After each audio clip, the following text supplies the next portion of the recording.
नमस्कार, दिन भर के अंतर्राष्ट्रीय खबरों पर आपका स्वागत है। आज के इस वीडियो में भारत से अमेरिका, चीन, पाकिस्तान, मालदीव, वहीं भारतीय डिफेंस सेक्टर से जुड़ी हुई कुछ इंपॉर्टेंट अपडेट्स हम आपको बताने वाले हैं। यदि आपको हमारी ये सीरीज पसंद आ रही है तो इसे लाइक और चैनल को सब्सक्राइब जरूर कीजिए। सबसे पहले और इम्पोर्टेंट अपडेट की बात की जाए तो ये भारत और अमेरिका से सामने निकल के आ रही है, जहाँ अमेरिका फाइनली अपनी एडवांस जेट इंजन टेक्नोलॉजी, जिसे हम F414 के नाम से जानते हैं, ये भारत को देने के लिए राजी हो चुका है। और इस बात की कंफर्मेशन खुद यूएस एम्बेसडर एरिक गरस्टी ने वेरीफाई की है। जानकारी के लिए आपको बता दें, ये भारत और अमेरिका एक लंबे समय से इस इंजन टेक्नोलॉजी को लेकर के नेगोशिएशंस कर रहे थे, लेकिन इतनी ज्यादा बातचीत करने के बावजूद भी अमेरिका भारत को सिर्फ ये इंजन अपने देश में मैन्युफैक्चर करके एक्सपोर्ट करने की तैयारी में था। लेकिन अब फाइनली भारत का रूस की तरफ टिल्ट देख करके अमेरिका ने भारत को ये इंजन बनाने की टेक्नोलॉजी ही ट्रांसफर करने का फैसला कर लिया है। भारत को मिल रही ये इंजन टेक्नोलॉजी भारत के डिफेंस सेक्टर में कुछ नए और बड़े बदलाव लाने वाली है। पहली चीज कि भारत के तेजस फाइटर जेट में अब आसानी से इन इंजन्स को देश के अंदर ही बना करके इस्तेमाल किया जा सकता है। इसके अलावा आने वाले जो 5th जनरेशन के प्रोग्राम हैं, उनमें भी हमें इंजन की शॉर्टेज देखने को नहीं मिलेगी। वहीं भारत अभी करीब 83 फाइटर जेट्स के प्रोग्राम पर काम शुरू करने जा रहा है और कई फाइटर जेट्स ऑलरेडी बना करके तैयार किए जा चुके हैं, जिनकी डिलीवरी अप्रैल 2024 में की जानी थी। लेकिन अमेरिका की तरफ से ये इंजन न मिलने के कारण अभी तक भारत को फाइटर जेट की सप्लाई कंप्लीट नहीं की जा सकी है और इस प्रोजेक्ट में करीब 10 महीनों का डिले हो चुका है। लेकिन अमेरिका अपने इस घाव को भरना चाहता है, इसीलिए भारत को ये टेक्नोलॉजी ऑफर की गई है। और रिपोर्ट्स की माने तो जनरल इलेक्ट्रिक भारत के अंदर अपना एक नया जॉइंट वेंचर सेटअप करेगी, जिसमें 26% ऑफ द शेयर इंडिया के पास होंगे, वहीं 74% जनरल इलेक्ट्रिक के पास रहेंगे। और इसी को डेवलपमेंट के साथ मिलकर के भारत में इस इंजन को तैयार किया जाएगा। वैसे तो इसके काफी बड़े मेजर कंपोनेंट HAL के तरफ से भी तैयार किए जाएंगे, लेकिन कंप्लीट प्रोडक्शन के लिए शायद HAL यहाँ पर पार्टिसिपेट ना करे। फिलहाल भारत को जेट इंजन टेक्नोलॉजी देने में रोल्स रॉयस भी काफी ज्यादा आगे निकल चुकी है। अगर अमेरिका इस प्रोजेक्ट में भी थोड़ी बहुत नखरेबाजी करता है तो भारत आगे चल के शायद ये बड़ा प्रोजेक्ट रोल्स रॉयस के हाथ में सौंप देगा और इससे अमेरिका को बिलियंस ऑफ डॉलर का नुकसान उठाना पड़ेगा। फिलहाल ये भारत के लिए अच्छी खबर है, जहाँ पर हमें फाइनली इंजन टेक्नोलॉजी मिल रही है। आपके हिसाब से भारत में इसका प्रोडक्शन शुरू करना चाहिए या फिर नहीं? कमेंट्स में अपनी राय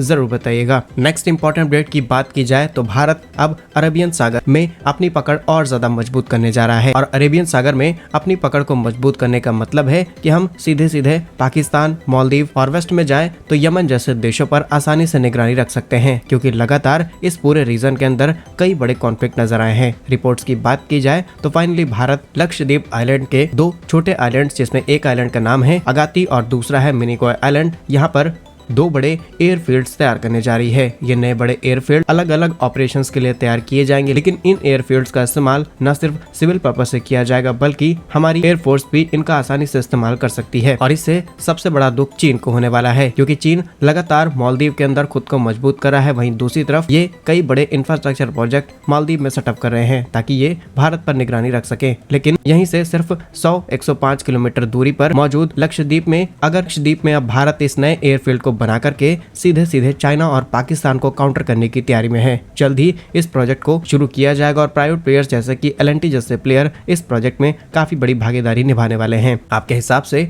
भारत सरकार का ये प्रोजेक्ट सही है या फिर नहीं? कमेंट्स में अपनी राय जरूर बताइए। नेक्स्ट इंपॉर्टेंट अपडेट की बात की जाए तो फाइनली इसरो की तरफ से जो डेवलप किया गया भारत का खुद का नेविगेशन सिस्टम है, अब हम इसकी रेंज को डबल करने जा रहे हैं और इसके इस्तेमाल के लिए जो भी इंपॉर्टेंट पार्ट्स एंड कंपोनेंट्स हैं, इन्हें भारत के अंदर तैयार किया जाएगा ताकि भविष्य में किसी भी प्रकार की कोई डेटा ब्रीचिंग ना हो सके। यदि आपको डिटेल्स बताई जाए तो आज पूरी दुनिया में GPS इसे अमेरिका ने तैयार किया है, इसका ज्यादा इस्तेमाल किया जाता है। इसी तरीके से रशिया ने अपना ग्लोनस बना रखा है, जिससे वो अपने पूरे देश के मैप को एक्सेस कर पाते हैं। इसके अलावा यूरोप की तरफ से गैलीलियो और चाइना की तरफ से वेडो बनाया गया है। लेकिन अब भारत दुनिया का वो 5वां देश बनने वाला है जिसके पास खुद का नेविगेशन सिस्टम होगा, जिसे हमने नेविक नाम रखा है। वैसे तो लास्ट ईयर जब इसे कम्प्लीटली डेवलप कर लिया गया तो इसकी रेंज सिर्फ 1500 किलोमीटर की थी, लेकिन अब इसकी रेंज को जस्ट डबल किया गया है। दैट मीन्स कि हम अपने neighbour countries like Pakistan, China, even Bangladesh और म्यांमार तक भी आसानी से नजर रख पाएंगे। और क्योंकि यहाँ पर इंडियन सैटेलाइट्स का इस्तेमाल किया जाएगा, जिससे जो एक्यूरेसी है वो बहुत ज्यादा सही होगी। और भारत का ये प्रोजेक्ट भारत के लिए आज से नहीं बल्कि सालों से बहुत इंपॉर्टेंट रहा है। यदि आपको याद हो तो कारगिल युद्ध के समय अमेरिका ने अपने GPS का एक्सेस भारत को नहीं दिया, जिसके कारण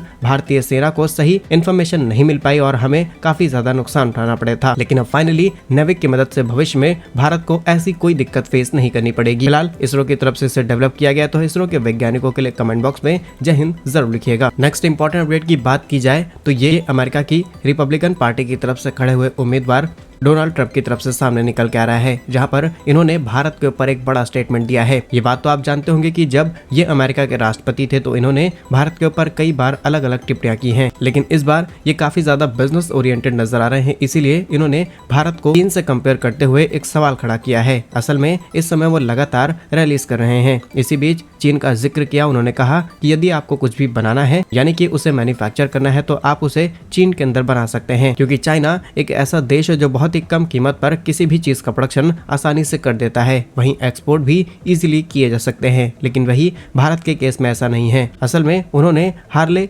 डेविसन का जिक्र किया। असल में ये कंपनी कुछ समय पहले भारत के अंदर प्रोडक्शन करने की तैयारी में थी, लेकिन इसके ऊपर करीब 200% टैरिफ ड्यूटी इम्पोज की गई, जिसकी वजह से ये कंपनी भारत के अंदर अपनी बाइक बेच नहीं पाई।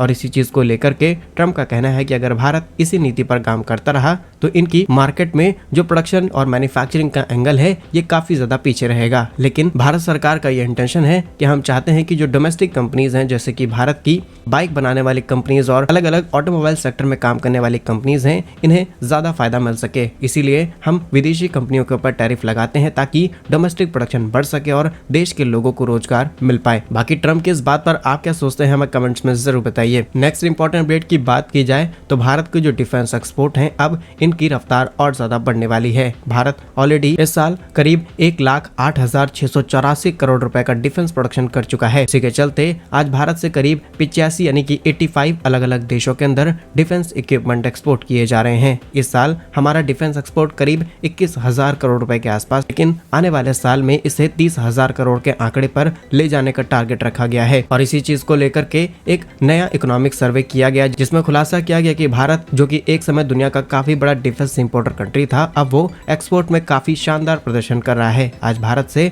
करीब 85 अलग अलग देशों को डिफेंस इक्विपमेंट्स, जिसमें छोटे बड़े सभी प्रकार के कंपोनेंट्स हैं, इन्हें एक्सपोर्ट किया जाता है। और खरीदने वाले देशों की लिस्ट में अर्मेनिया, फिलीपींस, इटली, मालदीव, रूस, श्रीलंका, यूएई, सऊदी अरब, पोलैंड, मिस्र, इजराइल, स्पेन, चिली जैसे देश शामिल हैं। वहीं भारत के इकोनॉमिक सर्वे 2024 की रिपोर्ट के मुताबिक साल 2017 में भारत का जो डिफेंस प्रोडक्शन था ये करीब 74,000 करोड़ रुपए का था, लेकिन अब ये साल 2023 में बढ़कर के 1,08,684 करोड़ पहुंच चुका है। इस बीच भारत ने चाहे ब्रह्मोस मिसाइल एक्सपोर्ट की हो या फिर आकाश एयर डिफेंस सिस्टम, तमाम तरीके के हथियार दुनिया भर में एक्सपोर्ट करने का काम किया है और आज भी ऑर्डर पेंडिंग में पड़े हुए हैं, जिन्हें भारत को जल्द से जल्द एक्सपोर्ट किया जाना है। और अगर बहुत ज्यादा डिटेल्स की बात की जाए तो भारत की 100 अलग अलग कंपनीज इस सेक्टर में काम कर रही हैं, जिनका सबसे ज्यादा एक्सपोर्ट ओरिएंटेड प्रोजेक्ट है। एक्सपोर्ट हुए लिस्ट की बात की जाए तो डोनियर 228 विमान, कई तोपे, BrahMos missile, Akash missile, Pinaka rocket system, body armour, helmet, गोला बारूद, तोप, रेडार, इसके अलावा अलग अलग प्रकार की मिसाइलों में लगने वाले कुछ छोटे और बड़े कंपोनेंट्स डायरेक्टली भारत की तरफ से एक्सपोर्ट किए गए हैं, जिसको लेकर के कुछ दिनों पहले कई भारतीय कंपनियों पर अमेरिका द्वारा बैन भी लगाया गया है, क्योंकि कहा गया था कि ये कंपनी डायरेक्टली ईरान की मदद कर रहे हैं। इसके अलावा और कंपनीज के ऊपर बैन लगाया गया है जिनके डायरेक्ट लिंक रशिया से बताया गया है, और इजराइल को तो डायरेक्टली हमने कई चीजें एक्सपोर्ट की हैं। यदि आप भारत के इस तरक्की से खुश हो तो इस वीडियो को लाइक और कमेंट बॉक्स में जय हिंद जरूर लिखिए। यदि आपको हमारी ये सीरीज पसंद आ रही है तो इसे लाइक और चैनल को सब्सक्राइब जरूर करें। वंदे मातरम, भारत माता की जय।